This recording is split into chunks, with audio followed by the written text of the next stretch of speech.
Señorías del Partido Popular, espero que las horas transcurridas desde ayer por la noche les hayan permitido a ustedes, al Grupo Popular, incluido al presidente de esta Cámara y a la vicepresidenta, pensar en lo que pasó ayer y darse cuenta de que si quieren evitar que en el Congreso se hable de corrupción y mentiras, han escogido el peor camino.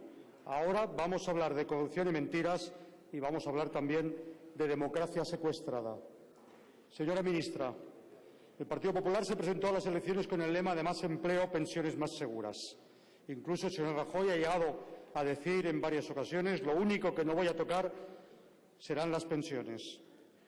Son reiterados sus incumplimientos que degradan la democracia, como cuando hace unos meses votaron, usted incluida, en el Pleno a favor de una propuesta de izquierda plural que garantizaba la regularización de las pensiones para el año 2012. Y solo un mes después de ese voto se desdijeron e incumplieron su compromiso. El resultado es que en el año 2012 las pensiones, según usted, subieron un punto. La verdad es que perdieron poder adquisitivo 1,9 puntos. Esa es la realidad consolidada. Ahora su Gobierno se presenta con un anteproyecto de reforma de la Seguridad Social que va mucho más allá del incumplimiento electoral, porque pretende acabar con el derecho constitucionalmente protegido a la actualización y revalorización de las pensiones y condena de por vida a los pensionistas, después se lo demostraré, a la pérdida del poder adquisitivo. Constituye una flagrante vulneración del derecho reconocido en el artículo 50 de la Constitución. Ustedes, el Partido Popular, parece que la Constitución se les queda solo en el artículo 2, el de la indisoluble unidad de la nación española, y que lo demás no sirve. En el mejor de los casos saltan y se van al artículo 135 para imponer austeridad salvaje y dar prioridad a las deudas de los bancos. Pero todo lo que afecta a las políticas sociales lo incumplen reiteradamente, como si la Constitución fuera papel mojado en esos aspectos. Señores del Gobierno del Partido Popular, con estas actuaciones parecen ustedes unos demócratas, unos constitucionalistas a tiempo parcial, solo para lo que les interesa. Su propuesta da marcha atrás en una conquista reconocida por ley como derecho en el año 97. Señora ministra, de haberse aplicado su propuesta en los años 2011 y 2012, las pensiones hubieran perdido 5,3 puntos del poder adquisitivo, que es la diferencia entre la inflación y la subida escasa del 0,25 que usted les promete a los pensionistas.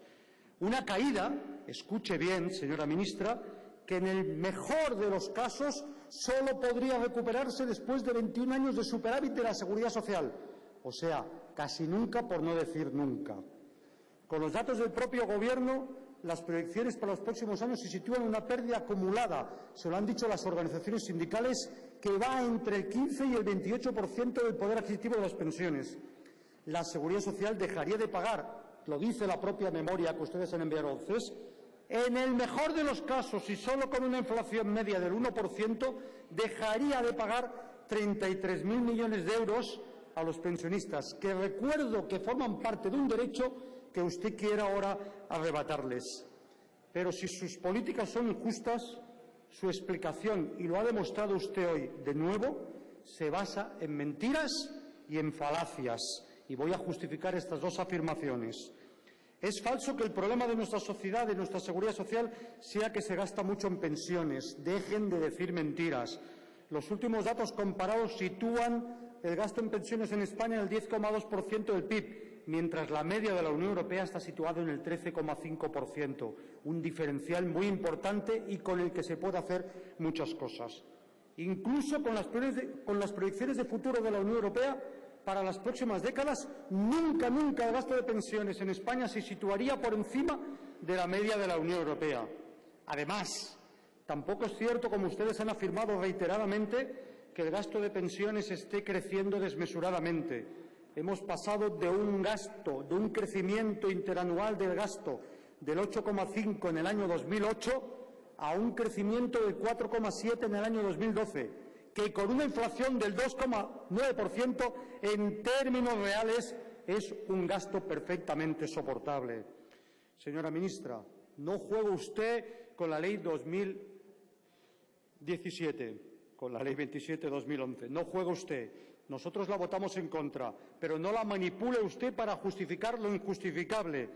Los retos de la seguridad social están situados en el horizonte 2027-2040 y no se producen solo por factores demográficos.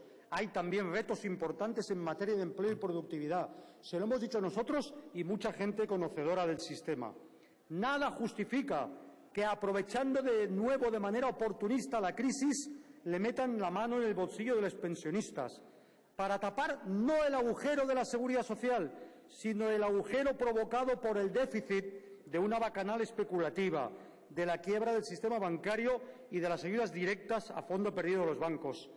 Deje de engañar a los pensionistas. Dígale claro que ustedes se van a ahorrar 33.000 millones de euros porque son los que necesitan para tapar el déficit público provocado por la ayuda a fondo perdido ya, de 39.000 millones a la banca en este país.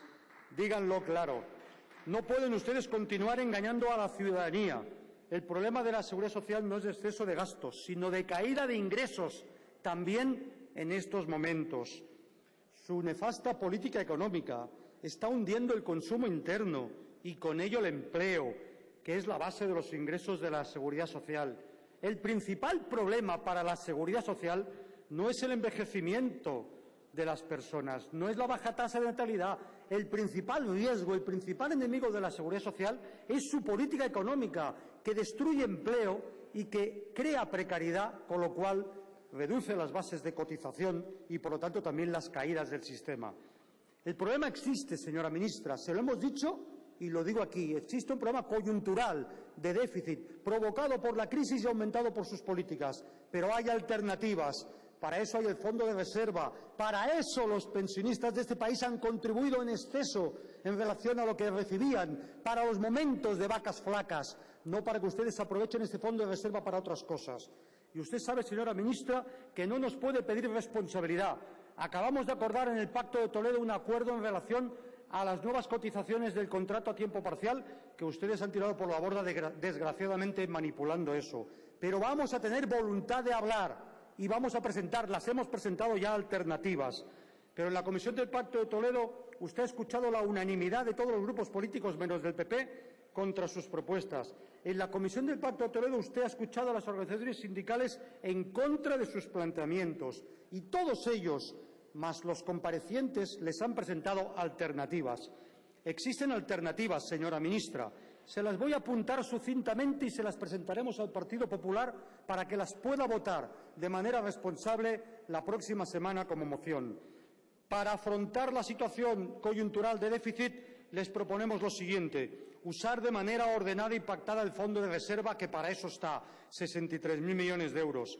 Aumentar las bases de cotización máximas, también las mínimas, de manera acorde con la subida del salario mínimo interprofesional, que será la manera de evitar que este país se especialice, no en minijobs, sino en salarios de miseria. Existe la posibilidad de incluir todos los conceptos retributivos en las bases de cotización que ahora, especialmente para directivos y altos cargos, no se incluyen, y usted lo sabe. Existe la posibilidad de cambiar las situaciones de conversión de reducciones en algunos supuestos de cuota social y situarlas todas en forma de bonificaciones, si no se hacen desaparecer, que en su inmensa mayoría es lo que necesitaríamos. Pero eso, que no vaya a cargo de la seguridad social y en todo caso a cargo de políticas activas de empleo. También encima de la mesa se han puesto propuestas por comparecientes que le han planteado la necesidad de que ustedes propongan al país la necesidad de una contribución solidaria, transitoria, en la que aporten todos, también el factor productivo del capital, de los beneficios del capital, para complementar transitoriamente el impacto que la crisis ha tenido en el déficit y usarlo como complemento del fondo de reserva, como han hecho, por cierto, otros países que ustedes algunas veces citan y otros ignoran. Se han puesto estas propuestas encima de la mesa, no solo por nosotros, sino por expertos, no los suyos, no los del sector de seguros, sino gente que conoce el sistema sin intereses detrás. También se han presentado propuestas a medio plazo y a largo plazo para producir cambios en la estructura de financiación del sistema. Tenemos que asumir que el sistema de seguridad social debe pasar de gastar el 10,2% en estos momentos a la media del 13,5%, y que eso no es posible solo con el esfuerzo contributivo del trabajo. Eso es necesario, cierto, con un esfuerzo fiscal, con mayores ingresos fiscales y con una reestructuración profunda de la naturaleza de algunas prestaciones, por ejemplo, la de viudedad y orfandad, que incomprensiblemente continúan abonándose de cotizaciones cuando debían, por un compromiso de 1996, deberían pagarse con ingresos fiscales. Hay muchas propuestas, señora ministra, muchas más de las que usted dice y muchas más que permiten que se construyan alternativas dialogadas y consensuadas. Pero no se puede poner la carreta delante del buey. No nos puede usted poner delante de los hechos consumados de un anteproyecto de ley que somete ya al trámite parlamentario y nos dice que se va a aprobar sí o sí se va a entrar en vigor el 1 de enero del 2014 y después decirnos que ofrece consenso y ofrece la posibilidad de alternativas. No engañe a los pensionistas y nos haga trampa a nosotros. Nuestro grupo lo va a presentar estas propuestas, insisto, como mociones.